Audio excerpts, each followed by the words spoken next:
you guys own farms in Indiana, Ohio. I figured, hey, if you guys are buying and selling ground, it seems like you guys have a pretty distinct strategy on what you do. What's kind of just been a little bit of your guys' land purchasing journey of maybe when you first, what was the year where you first acquired your farm or a farm? 8 years ago, I think is when we bought the first one in Indiana.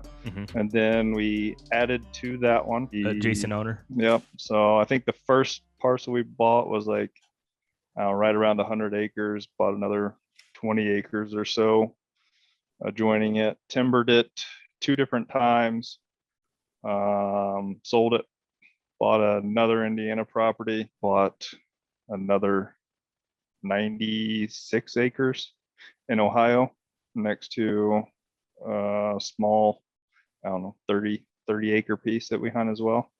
So that makes it hunt a little bit bigger than the 96 acres or whatever we own. Yeah. And everything we buy is with like partners. So one property would be in my name, another property might be in my brother's name.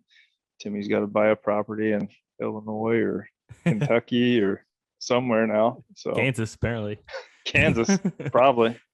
So yeah, that's kind of what we do. So that frees up, it's not in 4 different people's name. You don't have to do the whole LLC game to, get funding for it and loans through that and do that whole thing. It's just kind of equal contributors and makes it a little bit easier, cleaner. So you don't have a bunch of different parties involved in that. It just becomes a mess if you try to put 4 people on the deed and all that stuff. So it seemed like the easiest way for us. Yeah, I mean, it's pretty sharp because when we discussed this last time, I asked you, well, is this because of one of the reasons is if you buy ground as a group, let's say all 3 of us went and bought ground, and that debt goes against all of our own personal debt to income. So if we want to go buy a different house or go buy a different property, the debt on that's, even though it's divided by 3, it's still carried as 1.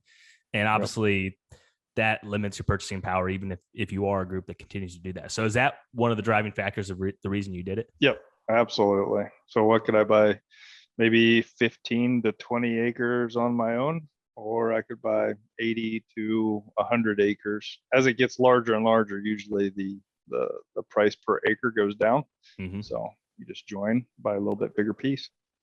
How'd you guys come up with that idea? Was that something that you just, where'd you learn that from? Or did you guys just kind of dream it up after, bouncing some ideas around? I think it just started out like my brother and I were like, all right, well, me and you, we don't have any properties to hunt anymore. I mean, leases are extremely high. We don't come from farming families or anything like that. So, I mean, growing up, we had a like 11 acre piece, a 17 acre piece. And, we had an uncle that had, a 100 acre farm that we were able to hunt. But other than that, it was struggle. We lost, I don't know how many properties over the years, how many leases. You kill a big deer on a lease and somehow somebody finds out and, it gets bought out underneath you or whatever reason. There's a million different reasons why you can lose a property. So we were like, well, let's get something. Let's start growing our deer, managing our own deer. And that's how we did it. It was I'll buy one, you buy the other, and we'll have a few other people contribute and we'll be able to afford it, not have too much risk into it. Should have some good equity out of the gate. If everybody helps with, a down payment and stuff, once you have that much equity into it right out of the gate, if something does go south, another, knock on wood, crash in the economy or something, you should be able to get out of it if an emergency arises relatively easily without too much loss. Yeah, I mean, that makes sense. And I've been asking a lot of people here lately, obviously, I wouldn't, everything is still trending upward, whether who knows, for whatever reason. I'm not an economist, but a lot of these people say even if things pull back, it's the rec land market necessarily doesn't see a 20 or 30% dip like some markets could. So, I mean, it's very stable. And you guys have reaped the rewards of a 20 to 30% run up, not pullback in the last 2 years. So that's really cool that you guys have those locked up. Yeah, we were looking at some of the just trends for Indiana. It was like 11% increase last year. The year before that was like 8.5. Ohio was about the same thing. I think it was even a little bit higher one year on average, just rec land, not necessarily ag land. Ag land in the last few years in Indiana's went through the roof, especially in the areas we're at. And like a property down the street from where the Huff Buck was killed, about like, I don't know, it was a couple miles south of where the Huff Buck was killed. So 6 miles north of us, what was it, 60 acres or something, went for 450 or something like that. Just, yeah, no ag ground, just, old field regen. Just, yeah.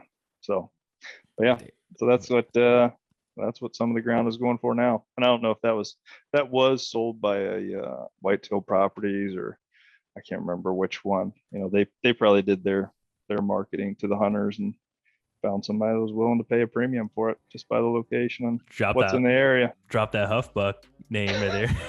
you know they had to help a little bit. Huff Buck is killed in this county, or however many miles away. Hope you guys enjoyed this. My name is Jake Hofer, and I'm a real estate agent out of the state of Illinois, and it's my goal to help 100 people buy their first farm. Been doing that with the Land Podcast and clips like this every single Thursday and Saturday that are released here on the channel.